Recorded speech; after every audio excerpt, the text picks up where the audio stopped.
പ്രിയപ്പെട്ടവരെ, പിന്നെ നാട്ടിലില്ല മൂന്നാലിച്ചായിട്ട്.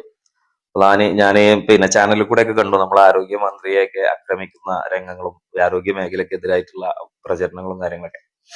അപ്പൊ ഒരു കാര്യം പറയാൻ വേണ്ടി മാത്രമാണ്, ഒന്നുമില്ല. നാലഞ്ച് ദിവസമായിട്ട് നാട്ടിൽ നിന്ന് വിട്ടിരിക്കുകയാണ്. അപ്പൊ ഭക്ഷണത്തിന്റെ ഒക്കെ പ്രശ്നമാണെന്നാണ് എനിക്ക് തോന്നുന്നത്. ഭക്ഷണം പറ്റാത്തതുകൊണ്ടാണ് തോന്നുന്നത്. ഹരിയാനയിലായിരുന്നു, ഇന്നിവിടെ ഡൽഹിയിൽ വന്നു. ഹരിയാനയിൽ നിൽക്കുന്ന സമയത്ത് ഒരു നല്ല വയറുവേദന, പല പൊടിക്കൈകളും നോക്കിയിട്ട് മാറുന്നില്ല. അപ്പോ അവിടുത്തെ ആളുകളോട് സംസാരിച്ചപ്പോ ഗവൺമെന്റ് ഹോസ്പിറ്റലിൽ പോകാൻ അവർക്ക് തന്നെ ഒരു ഇതില്ല. 30-40 കിലോമീറ്റർ പോകണം ഒരു ഡോക്ടറെ കാണണമെങ്കിൽ. അവിടെ ഡോക്ടർ ഉണ്ടാവുമോ, മരുന്നുണ്ടാവുമോ, അവർക്ക് തന്നെ ഒരു കോൺഫിഡൻസ് ഇല്ല നമ്മൾ അവർക്ക് പറഞ്ഞേക്കാം. പിന്നെ അവിടുന്ന് ഒരു വണ്ടിയും വിളിച്ച് കുറെ ദൂരമുള്ള ഒരു പ്രൈവറ്റ് ഹോസ്പിറ്റലിലാണ് പോയത്. ചുരുക്കി പറഞ്ഞാൽ വയറുവേദനക്ക് ഡോക്ടറെ കാണിച്ച് മരുന്ന് കിട്ടിയപ്പോൾ ഒരു വണ്ടിക്കൂലിയും അവിടുത്തെ പരിശോധനയും കാര്യങ്ങളൊക്കെ പാടിയിട്ട് ഒരു 1500 ചെലവായി. ഈ 1500 ചെലവായപ്പോ ഞാനിങ്ങനെ ആലോചിച്ചു, ഇതിന്റെ നാട്ടിൽ നിന്നാണ് എനിക്ക് വയറുവേദന ഉണ്ടാകുന്നതെന്നുണ്ടെങ്കിൽ നേരെ 5 കിലോമീറ്റർ ഉള്ളൂ എന്റെ നാട്ടിലെ CHCക്ക്, പ്രാഥമിക ആരോഗ്യ കേന്ദ്രത്തിക്ക്. അവിടെ പോയിട്ട് മാറിയിട്ടില്ലെങ്കിൽ എന്റെ നാട്ടിലെ താലൂക്ക് ഹോസ്പിറ്റലിലേക്ക് 10 കിലോമീറ്റർ ഉള്ളൂ. അവിടുന്ന് 25 കിലോമീറ്റർ പോയ മെഡിക്കൽ കോളേജ് എത്തി. ഇങ്ങനെ എന്റേത് മാത്രമല്ല, നമ്മളെ നാട്ടിലൊക്കെ ഈ 1500 ചെലവാകുന്ന സ്ഥാനത്ത് ഒരു 15 റുപ്യ എനിക്ക് ചെലവാവുള്ളൂ, എനിക്ക് നല്ല നാട്ടിലെ ആളുകൾക്ക് ചെലവാവുള്ളൂ. അല്ലെങ്കിൽ ആ രോഗം എന്താണെന്നെങ്കിലും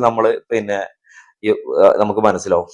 അതിനൊന്നും പറ്റാത്ത സാഹചര്യമാണ്. നമ്മളെ നാട് വിട്ടുപോയ അതിനൊന്നും പറ്റാത്ത സാഹചര്യമാണ്. പിന്നെ ആരോഗ്യ മേഖലയിൽ പ്രശ്നങ്ങളില്ല വെച്ചാൽ ചെറിയൊരു മൈനോട്ടായിട്ടുള്ള പ്രശ്നങ്ങളുണ്ട്. കാരണം കോടിക്കണക്കിന് ആളുകൾ ഉപയോഗിക്കുന്ന ഒരു സംവിധാനം എന്നുള്ള നിലക്ക് ഉണ്ട്. പിന്നെ ഇപ്പത്തെ പ്രശ്നം എന്താന്ന് വെച്ചാൽ, ഇപ്പത്തെ പ്രശ്നം എന്ന് പറഞ്ഞാൽ കോൺഗ്രസിന്റെ പൈസ അല്ല, പക്ഷെ പൈസ ഉള്ള വേറൊരു ടീമുണ്ട്. ആ ടീം എന്ന് പറയുന്നത് ഇപ്പോഴത്തെ പ്രൈവറ്റ് ഹോസ്പിറ്റലുകൾ വാങ്ങിയിട്ടുള്ള അമേരിക്കയിലെ കോർപ്പറേറ്റ് കമ്പനികളാണ്. ഇത് നാട്ടിലത്തെ ജനങ്ങൾ മനസ്സിലാക്കേണ്ടതെന്ന് വെച്ചാൽ, നമ്മളെ നാട്ടിലത്തെ പ്രധാനപ്പെട്ട ഹോസ്പിറ്റലുകളൊക്കെ അമേരിക്ക ബേസ് ചെയ്തിട്ടുള്ള കോർപ്പറേറ്റ് കമ്പനികൾ വാങ്ങിക്കഴിഞ്ഞു.